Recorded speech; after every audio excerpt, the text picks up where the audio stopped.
The American frontier comprises the geography, history, folklore, and cultural expression of life in the forward wave of American expansion that began with English colonial settlements in the early 17th century and ended with the admission of the last mainland territories as states in 1912. Frontier refers to a contrasting region at the edge of a European-American line of settlement. American historians cover multiple frontiers, but the folklore is focused primarily on the conquest and settlement of Indian lands, west of the Mississippi River, in what is now the Midwest, Texas, the Great Plains, the Rocky Mountains, the Southwest, and the West Coast. This era of massive migration and settlement was particularly encouraged by the colonial and early United States government following the Louisiana Purchase, and coined the term and political philosophy known as Manifest Destiny. Enormous popular attention in the 19th and early 20th century media focused on the western United States in the second half of the 19th century, a period sometimes called the Old West, or the Wild West, the theme of which typically exaggerated the romance, anarchy, and chaotic violence of the period for greater dramatic effect. This eventually inspired the Western genre of film, which spilled over into comic books, and children's toys, games, and costumes. As defined by Hein and Faragher, frontier history tells the story of the creation and defense of communities, the use of the land, the development of markets, and the formation of states. They explain, it is a tale of conquest, but also one of survival, persistence, and the merging of peoples and cultures that gave birth and continuing life to America. Through treaties with foreign nations and native tribes, political compromise, military conquest, establishment of law and order, the building of farms, ranches, and towns, the marking of trails and digging of mines, and the pulling in of great migrations of foreigners, the United States expanded from coast to coast, fulfilling the dreams of Manifest Destiny. Historian Frederick Jackson Turner in his Frontier Thesis, 1893, theorized that the frontier was a process that transformed Europeans into a new people, the Americans, whose values focused on equality, democracy, and optimism, as well as individualism, self-reliance, and even violence. Thus, Turner's frontier thesis proclaimed the westward frontier to be the defining process of American history. As the American frontier passed into history, the myths of the West in fiction and film took firm hold in the imagination of Americans and foreigners alike. In David Murdoch's view, America is exceptional in choosing its iconic self-image. No other nation has taken a time and place from its past and produced a construct of the imagination equal to America's creation of the West. Terms West and Frontier. The frontier line was the outer line of European-American settlement. It moved steadily westward from the 1630s to the 1880s, with occasional movements north into Maine and Vermont, south into Florida, and east from California into Nevada. Turner favored the Census Bureau definition of the frontier line as a settlement density of 2 people per square mile. The West was the recently settled area near that boundary. Thus, parts of the Midwest and American South, though no longer considered Western, have a frontier heritage along with the modern Western states. In the 21st century, however, the term American West is most often used for the area west of the Mississippi River. Colonial frontier. In the colonial era, before 1776, the West was of high priority for settlers and politicians. The American frontier began when Jamestown, Virginia was settled by the English in 1607. In the earliest days of European settlement of the Atlantic coast, down to about 1680, the frontier was essentially any part of the interior of the continent beyond the fringe of existing settlements along the Atlantic coast. English, French, Spanish and Dutch patterns of expansion and settlement were quite different. Only a few thousand French migrated to Canada. These habitants settled in villages along the St. Lawrence River, building communities that remained stable for long stretches. They did not simply jump west the way the British did. Although French fur traders ranged widely through the Great Lakes and Midwest region, they seldom settled down. French settlement was limited to a few very small villages such as Kaskaskia, Illinois, as well as a larger settlement around New Orleans. Likewise, the Dutch set up fur trading posts in the Hudson River Valley, followed by large grants of land to rich landowning patroons who brought in tenant farmers who created compact, permanent villages. They created a dense rural settlement in upstate New York, but they did not push westward. Areas in the north that were in the frontier stage by 1700 generally had poor transportation facilities, so the opportunity for commercial agriculture was low. These areas remained primarily in subsistence agriculture, and as a result by the 1760s these societies were highly egalitarian, as explained by historian Jackson Turner Maine. The typical frontier society therefore was one in which class distinctions were minimized. The wealthy speculator, if one was involved, usually remained at home, so that ordinarily no one of wealth was a resident. The class of landless poor was small. The great majority were landowners, most of whom were also poor because they were starting with little property and had not yet cleared much land, nor had they acquired the farm tools and animals which would one day make them prosperous. Few artisans settled on the frontier except for those who practiced a trade to supplement their primary occupation of farming. There might be a storekeeper, a minister, and perhaps a doctor, and there were a number of landless laborers. All the rest were farmers. In the South, frontier areas that lacked transportation, such as the Appalachian Mountain region, remained based on subsistence farming and resembled the egalitarianism of their northern counterparts, although they had a larger upper class of slave owners. North Carolina was representative. However, frontier areas of 1700 that had good river connections were increasingly transformed into plantation agriculture. Rich men came in, bought up the good land, and worked it with slaves. The area was no longer frontier. It had a stratified society comprising a powerful upper-class white landowning gentry, a small middle class, a fairly large group of landless or tenant white farmers, and a growing slave population at the bottom of the social pyramid. Unlike the North, where small towns and even cities were common, the South was overwhelmingly rural. From British peasants to American farmers. The seaboard colonial settlements gave priority to land ownership for individual farmers, and as the population grew they pushed westward for fresh farm land. Unlike Britain, where a small number of landlords owned most of the good land, ownership in America was cheap, easy, and widespread. Land ownership brought a degree of independence as well as a vote for local and provincial offices. The typical New England settlements were quite compact and small, under a square mile. Conflict with the Native Americans arose out of political issues, namely who would rule. Early frontier areas east of the Appalachian Mountains included the Connecticut River Valley, and northern New England, which was a move to the north, not the west. Wars with French and with natives. Most of the frontiers experienced native wars. The French and Indian Wars were imperial wars between Britain and France, with the French making up for their small colonial population base by enlisting Indian war parties as allies.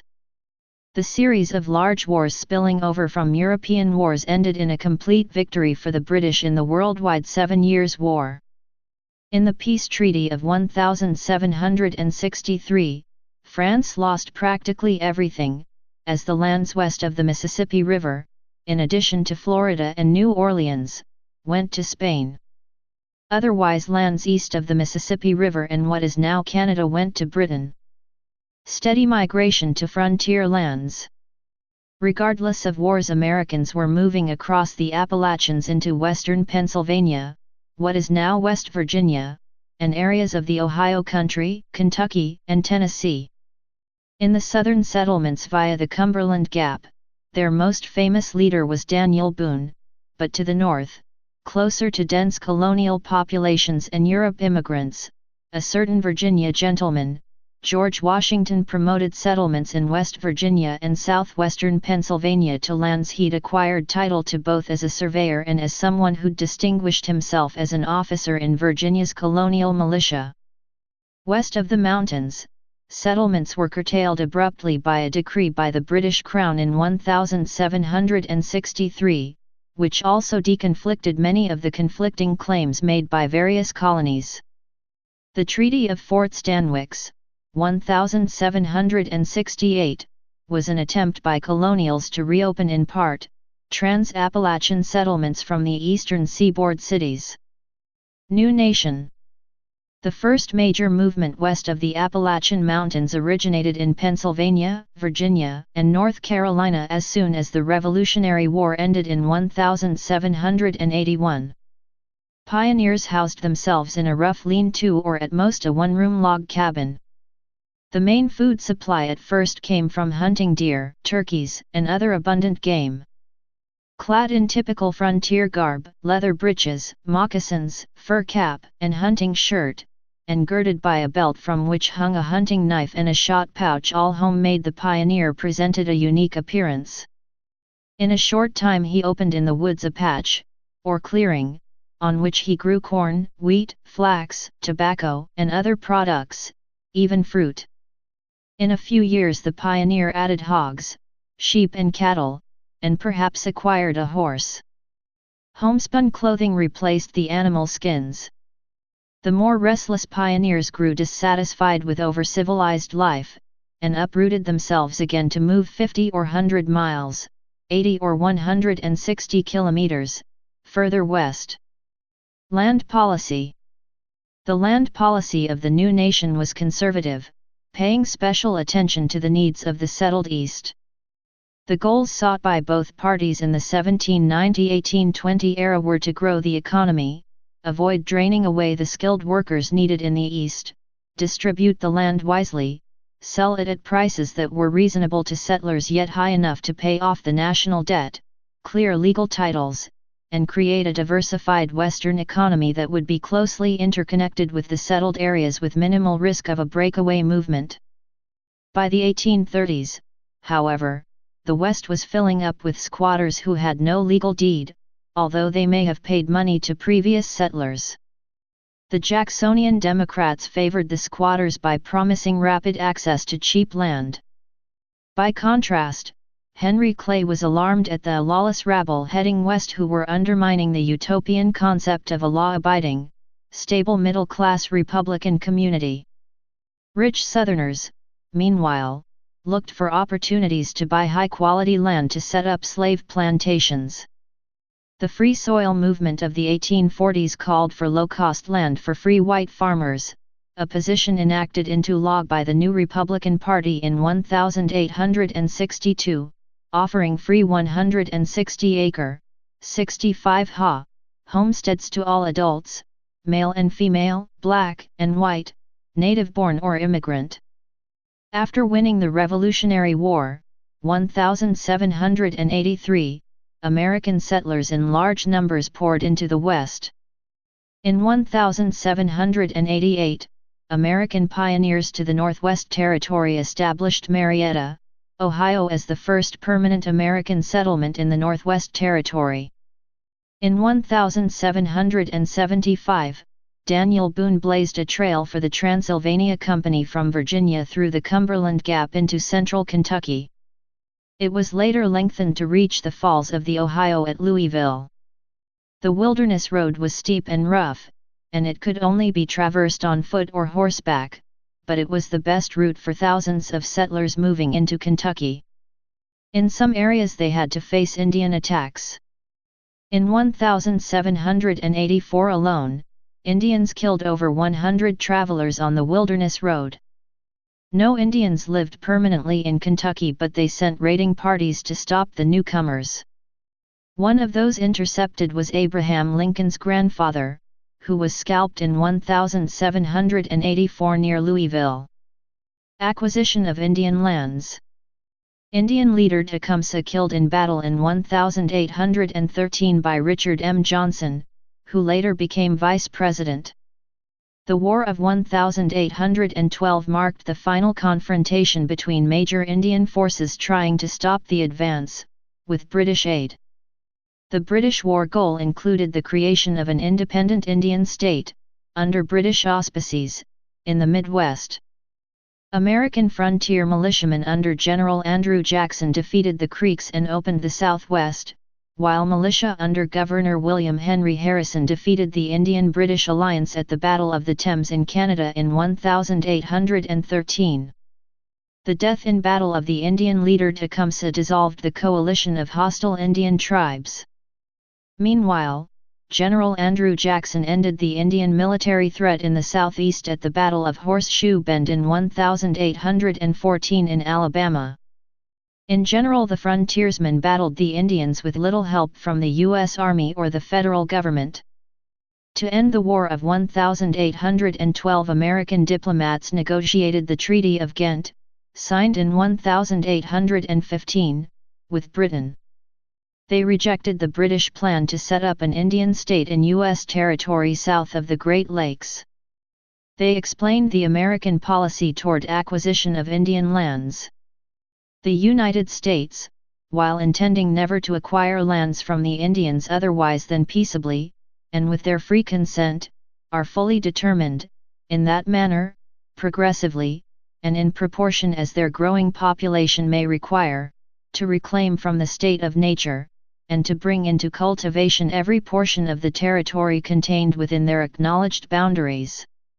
In thus providing for the support of millions of civilized beings, they will not violate any dictate of justice or of humanity, for they will not only give to the few thousand savages scattered over that territory an ample equivalent for any right they may surrender, but will always leave them the possession of lands more than they can cultivate, and more than adequate to their subsistence, comfort, and enjoyment, by cultivation. If this be a spirit of aggrandizement, the undersigned are prepared to admit, in that sense, its existence, but they must deny that it affords the slightest proof of an intention not to respect the boundaries between them and European nations, or of a desire to encroach upon the territories of Great Britain.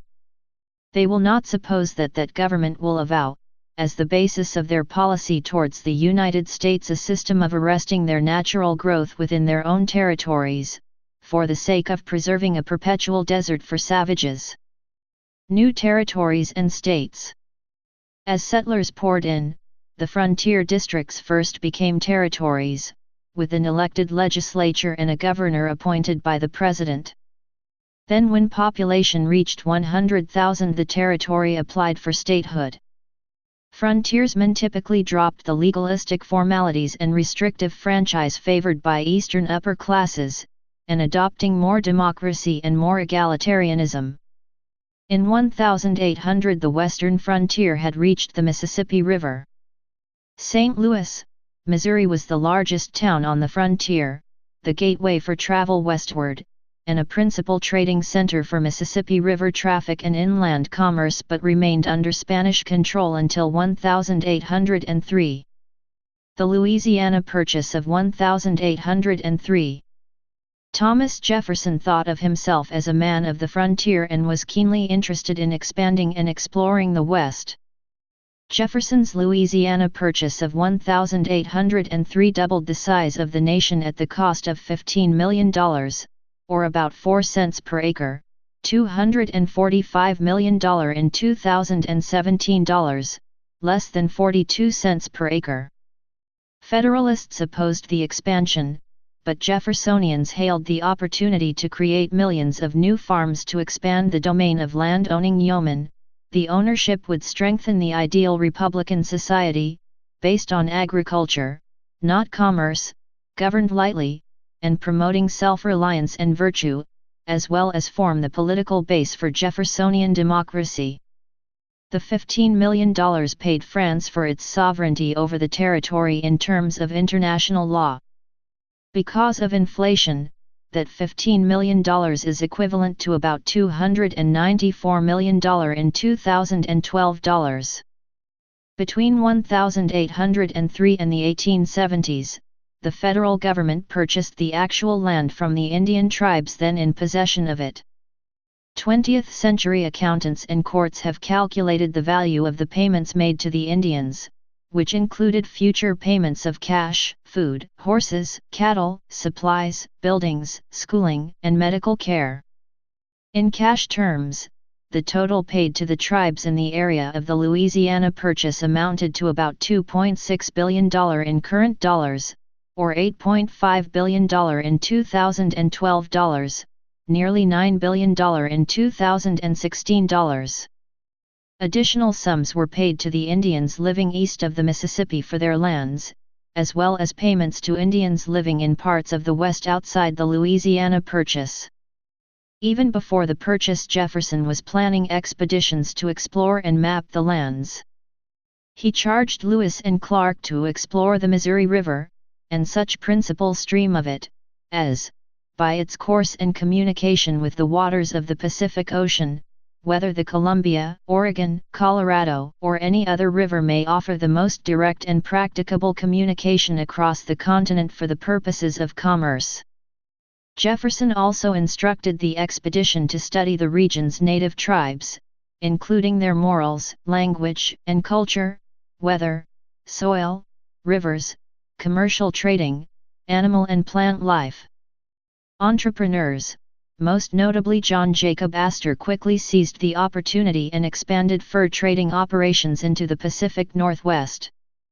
Astor's Fort Astoria, later Fort George, at the mouth of the Columbia River, became the first permanent white settlement in that area, although it was not profitable for Astor. He set up the American Fur Company in an attempt to break the hold that the Hudson's Bay Company monopoly had over the region. By 1820, Astor had taken over independent traders to create a profitable monopoly. He left the business as a multimillionaire in 1834. The fur trade. As the frontier moved westward, trappers and hunters moved ahead of settlers, searching out new supplies of beaver and other skins for shipment to Europe.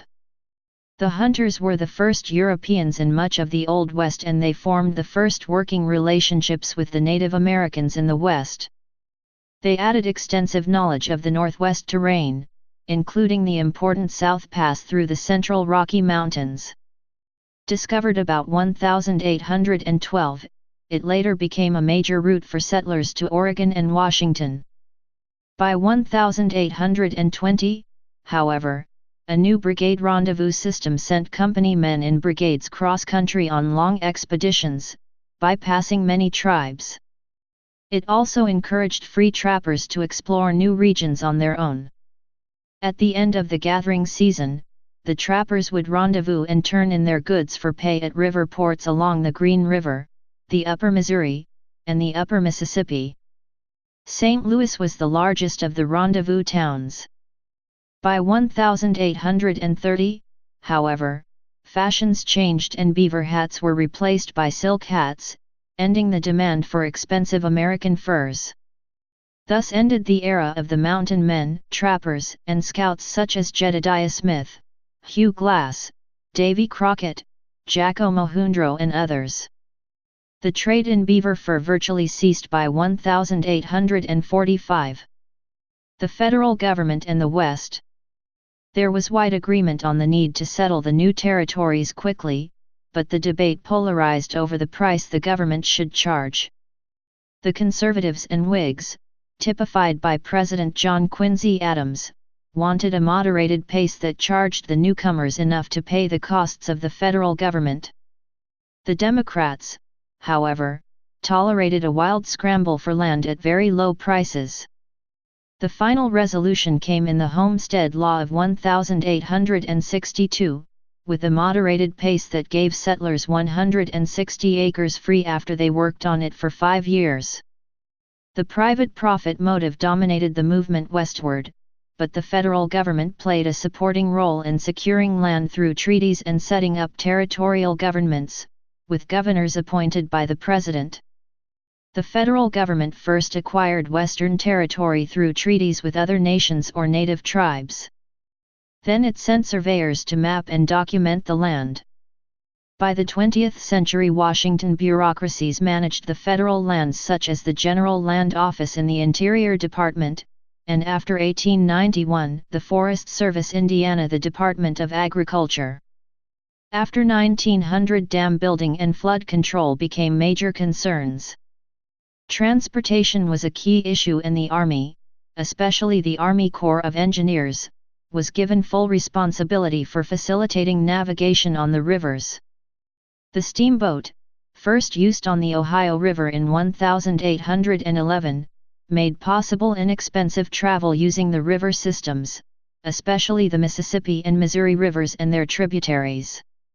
Army expeditions up the Missouri River in 1818-25 allowed engineers to improve the technology. For example, the Army's steamboat Western Engineer of 1819 combined a very shallow draft with one of the earliest stern wheels. In 1819-25, Colonel Henry Atkinson developed keelboats with hand-powered paddle wheels. The federal postal system played a crucial role in national expansion. It facilitated expansion into the West by creating an inexpensive, fast, convenient communication system. Letters from early settlers provided information and boosterism to encourage increased migration to the West, helped scattered families stay in touch and provide neutral help, assisted entrepreneurs to find business opportunities, and made possible regular commercial relationships between merchants in the West and wholesalers and factories back east. The Postal Service likewise assisted the Army in expanding control over the vast Western territories. The widespread circulation of important newspapers by mail, such as the New York Weekly Tribune, facilitated coordination among politicians in different states. The Postal Service helped integrated established areas with the frontier, creating a spirit of nationalism and providing a necessary infrastructure. Scientists, artists, and explorers. Government and private enterprise sent many explorers to the West. In 1805-06, Army Lieutenant Zebulon Pike, 1779-1813, led a party of 20 soldiers to find the headwaters of the Mississippi. He later explored the Red and Arkansas rivers in Spanish territory, eventually reaching the Rio Grande. On his return, Pike sighted the peak in Colorado named after him. Major Stephen Harriman Long, 1784-1864, led the Yellowstone and Missouri expeditions of 1819-1820, but his categorizing in 1823 of the Great Plains as arid and useless led to the region getting a bad reputation as the Great American Desert, which discouraged settlement in that area for several decades. In 1811, naturalists Thomas Nuttall, 1786-1859, and John Bradbury, 1768-1823, traveled up the Missouri River with the Astoria expedition, documenting and drawing plant and animal life. Later, Nuttall explored the Indian Territory, Oklahoma, the Oregon Trail, and even Hawaii. His book A Journal of Travels into the Arkansas Territory was an important account of frontier life. Although Nuttall was the most traveled Western naturalist before 1840, unfortunately most of his documentation and specimens were lost.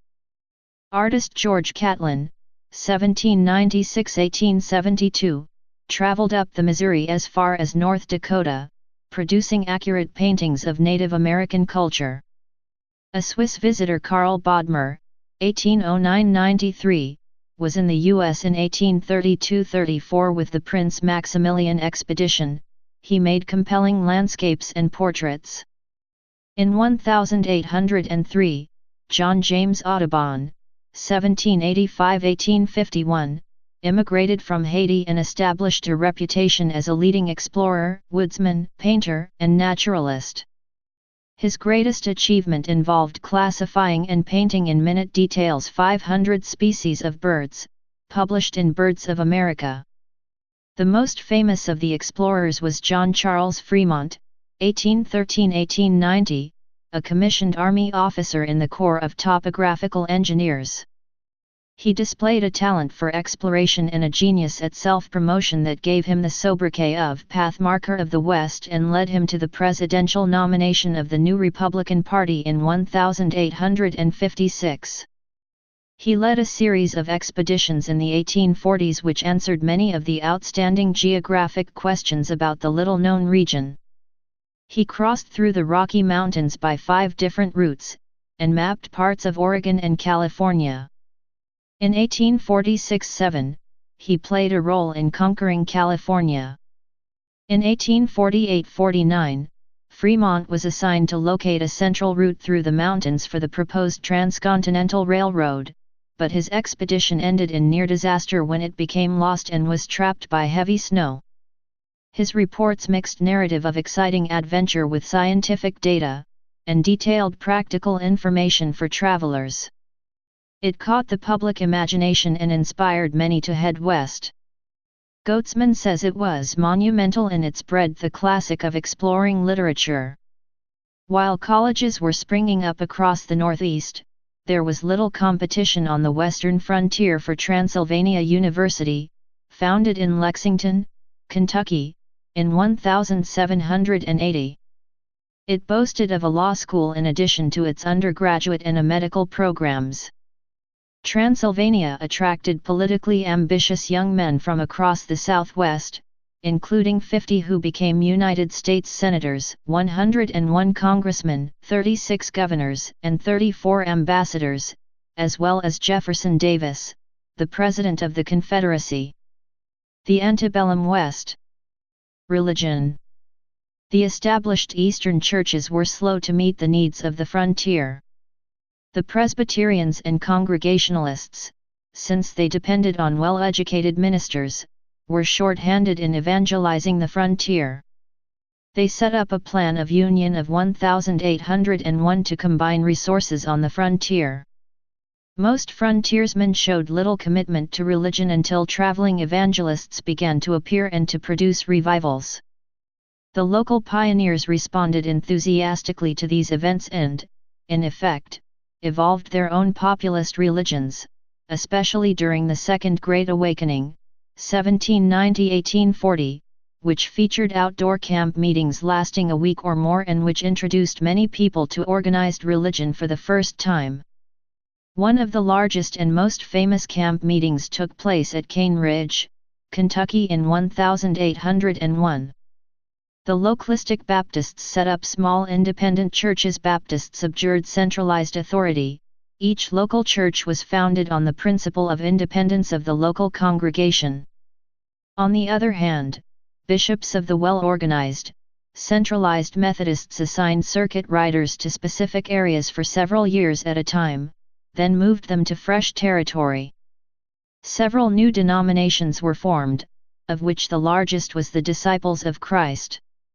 Democracy in the Midwest.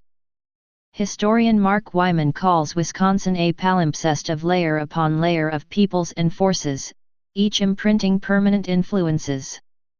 He identified these layers as multiple frontiers over 3 centuries: Native American frontier, French frontier, English frontier, fur trade frontier, mining frontier, and the logging frontier. Finally, the coming of the railroad brought the end of the frontier. Frederick Jackson Turner grew up in Wisconsin during its last frontier stage, and in his travels around the state he could see the layers of social and political development. One of Turner's last students, Merle Curdy, used in-depth analysis of local Wisconsin history to test Turner's thesis about democracy. Turner's view was that American democracy involved widespread participation in the making of decisions affecting the common life, the development of initiative and self-reliance, and equality of economic and cultural opportunity. It thus also involved Americanization of immigrant. Curdy found that from 1840 to 1860 in Wisconsin the poorest groups gained rapidly in land ownership, and often rose to political leadership at the local level. He found that even landless young farm workers were soon able to obtain their own farms. Free land on the frontier therefore created opportunity and democracy, for both European immigrants as well as old stock Yankees. Southwest. From the 1770s to the 1830s, pioneers moved into the new lands that stretched from Kentucky to Alabama to Texas. Most were farmers who moved in family groups. Historian Lewis Hacker shows how wasteful the first generation of pioneers was. They were too ignorant to cultivate the land properly, and when the natural fertility of virgin land was used up, they sold out and moved west to try again. Hacker describes that in Kentucky about 1,812 farms were for sale with from 10 to 50 acres cleared, possessing log houses, peach and sometimes apple orchards, enclosed in fences, and having plenty of standing timber for fuel. The land was sown in wheat and corn, which were the staples, while hemp was being cultivated in increasing quantities in the fertile river bottoms. Yet, on the whole, it was an agricultural society without skill or resources. It committed all those sins which characterize a wasteful and ignorant husbandry. Grass seed was not sown for hay, and as a result the farm animals. Please subscribe and thanks for watching.